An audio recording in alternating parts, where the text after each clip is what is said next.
ગુજરાતભરના તાજા અને સચોટ સમાચાર મેળવવા માટે અમારી રાષ્ટ્રીય સમાચાર ચેનલને સબસ્ક્રાઇબ કરો અને બેલ આઇકન પર ક્લિક કરો।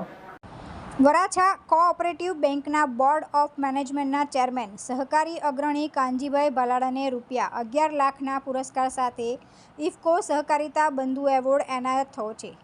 આજે દિલ્હી ખાતે મળેલ ઇફકોની 53મી વાર્ષિક સાધારણ સભામાં દેશભરમાંથી આવેલ ડેલિગેટ્સની ઉપસ્થિતિમાં કાનજીભાઈ ભાલાળાને સહકારી ક્ષેત્રે નોંધનીય કાર્ય બદલ સન્માનિત કરવામાં આવ્યા હતા। આ પ્રસંગે ઇફકોના ચેરમેન દિલીપભાઈ સંઘાણીએ જણાવ્યું હતું કે કાનજીભાઈ ભાલાળાએ આર્થિક જાગૃતિ અને સહકારી સંસ્થાઓના વિકાસ માટે નિષ્ઠાથી નોંધનીય કાર્ય કર્યું છે। તેથી ઇફકો તરફથી આ સન્માન આપતા અમો ગૌરવ અનુભવીએ છીએ। સહકારી ક્ષેત્રની ટોચની સંસ્થા ઇફકો તરફથી રાષ્ટ્રમાં સહકારી પ્રવૃત્તિનું જતન થાય અને છેવાડાના માણસને સહકારી પ્રવૃત્તિ સાથે જોડાવા માટે વધુ નોંધનીય કામગીરી કરનારને પ્રોત્સાહન મળે તેવા હેતુથી ઇફકો સહકારિતા બંધુ એવોર્ડ અને ઇફકો સહકારિતા રત્ન એવોર્ડ એનાયત કરવામાં આવે છે।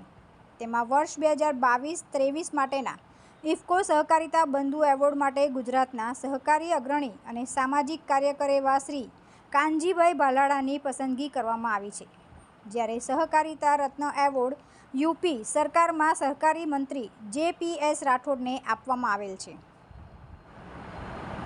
તુલસી શર્મા સાથે રાષ્ટ્રીય સમાચાર, સુરત।